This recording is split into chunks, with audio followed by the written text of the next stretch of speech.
Bom, pessoal, para falar do ProUni, é importante a gente fazer primeiro uma análise histórica do contexto de quando esse programa foi criado.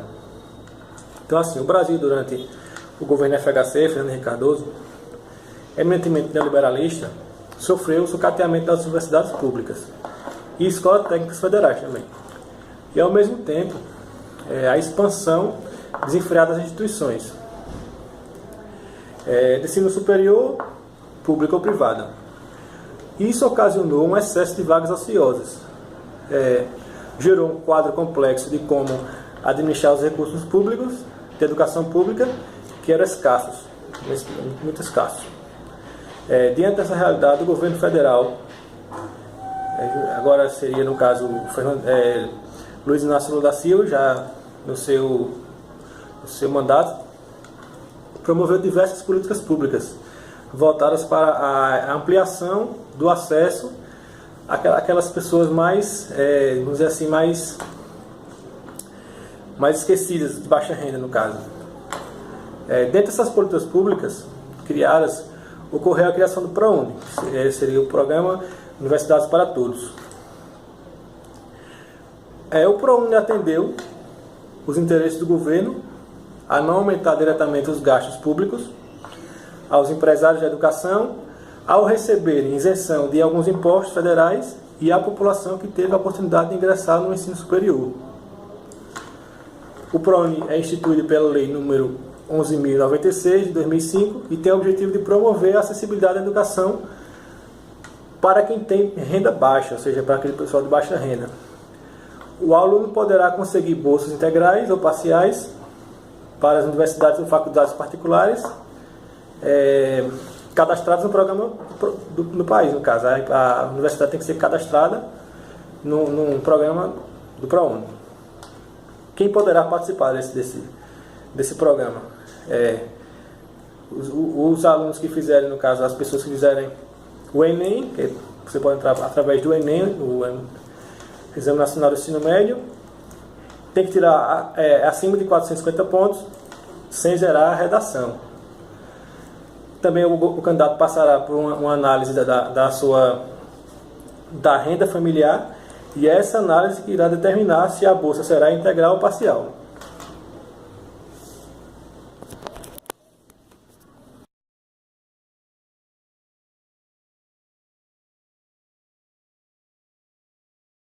Sobre o sistema de administração utilizado no ProUni. No que diz respeito à estrutura do programa Universidade para Todos, notamos traços mais fortes característicos do modelo gerencial, como a descentralização e, de certa forma, a delegação quanto ao suprimento da demanda pública educacional, colocando uma parte da responsabilidade no setor privado, uma vez que no gerencialismo há como característica o fator de descentralização, bem como busca pela eficiência ao tentar entender as exigências da sociedade de modo democrático. Outro traço do gerencialismo é a questão do modo de controle ser focado nos resultados em detrimento do processo.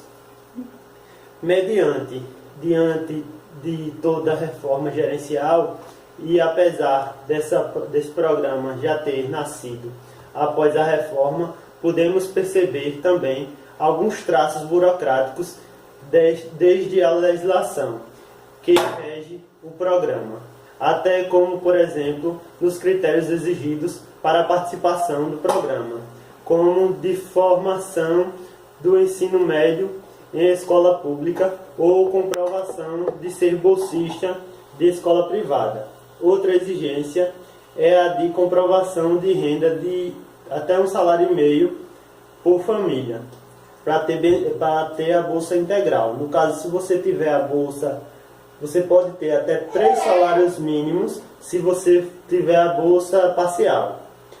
Todos esses padrões e exigências inflexíveis são características do modelo burocrático. No caso, a gente fala mais do termo de organização do que é o ProUni, do que o projeto leva em conta. Fecha.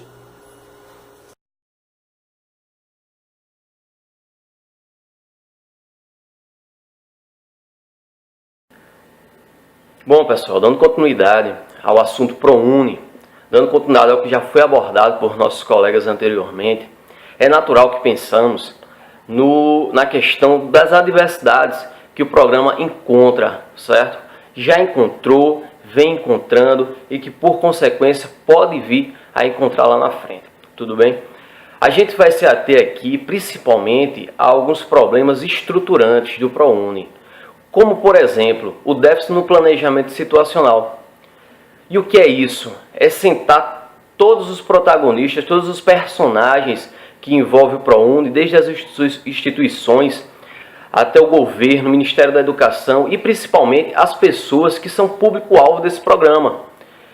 Que é isso, justamente, que no público-alvo, em que a gente encontra o grande problema quanto à continuidade no programa, ou seja, há um nível mínimo aceitável de educação que dê sustentabilidade à continuidade no programa.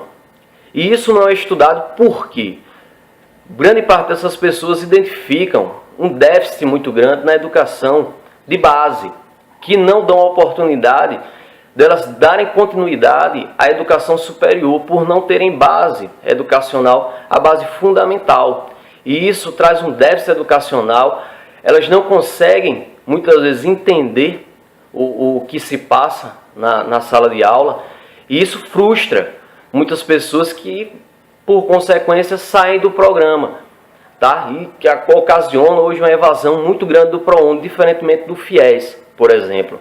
Vou colocar o link aqui disponível para vocês com uma reportagem, um artigo que fala sobre a evasão do ProUni, justamente, e um dos pontos citados justamente é a questão da falta de ensino básico para que essas pessoas deem continuidade no ensino superior. Outro aspecto fundamental e que a gente tem que chamar a atenção aqui é a falta de controle, um controle eficaz, tanto nas instituições quanto na qualidade do ensino, uma vez que esse controle é feito pela própria instituição, formando um controle, pois é formada uma comissão de locais de acompanhamento e controle social.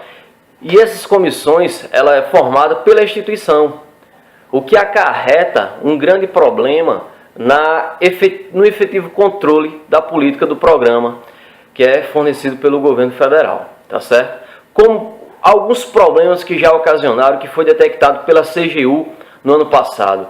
Pessoas com mais de uma bolsa, por exemplo, alguns alunos já falecidos recebendo e estudantes com renda superior ao teto. Identificação feita pela CGU em 2015. Vida, acho que ficou bem ruimzinho, viu?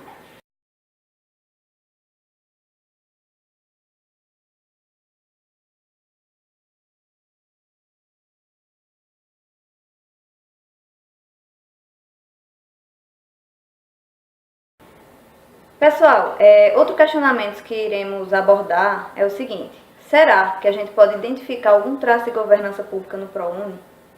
Para entender melhor, precisamos de algumas informações. O Tribunal de Contas da União fiscaliza se os recursos federais estão sendo bem aplicados, se os objetivos estão sendo alcançados e, o principal, se o cidadão está sendo beneficiado. Para alavancar os resultados e atender aos anseios da sociedade, o Tribunal tem buscado contribuir para a melhoria da governança pública. Mas o que é governança? Eu vou citar algumas palavras-chave que têm a ver com a governança: prioridade, processo de decisão e como o cidadão interage com isso. A governança tem a ver com a mensurabilidade e, muito importante, tem a ver com transparência. Quando se pode medir os resultados, você também pode ter a decisão de mudar as práticas a fim de atingir uma maior eficiência no alcance desses objetivos. Para que se possa ter uma boa governança, é necessário evitar qualquer desvio que lhe tire do caminho do objetivo. E, de modo mais eficaz, poder evitar esses desvios. Para isso, é preciso ter uma liderança competente e ética, que escuta ativamente os cidadãos, ter estratégia, planejamento, coordenação das ações, gerenciamento, controle de riscos, objetivos, indicadores de desempenhos e metas bem definidos. Eu gostaria de dar maior destaque à questão da prestação de contas, da transparência e de promoção dos mecanismos para o exercício do controle externo e social. Vale deixar claro que a transparência não é apenas o acesso à informação, mas é também a facilitação do entendimento do processo decisório pelo cidadão. Não podemos esquecer também, que é mais importante, que todos esses fatores não podem estar em discordância com o cumprimento de leis e regulamentos. Podemos notar que o programa Universidade para Todos, o ProUni, tenta atingir as práticas da governança, deixando claro através da transparência os mecanismos de funcionamento do programa, as exigências para a participação dos alunos e a prestação de contas através de diversos meios de comunicação pública. Os objetivos e metas do programa são medidos e a cada ano melhorados. E o programa tem atendido aos anseios da sociedade de modo cada vez mais crescente, isso segundo os resultados de várias pesquisas, as quais vamos disponibilizar com os links das referências usadas. E, para finalizar nossa apresentação, nós vamos disponibilizar também o áudio do ministro da Educação, Aloysio Mercadante, de 2012. Obrigada.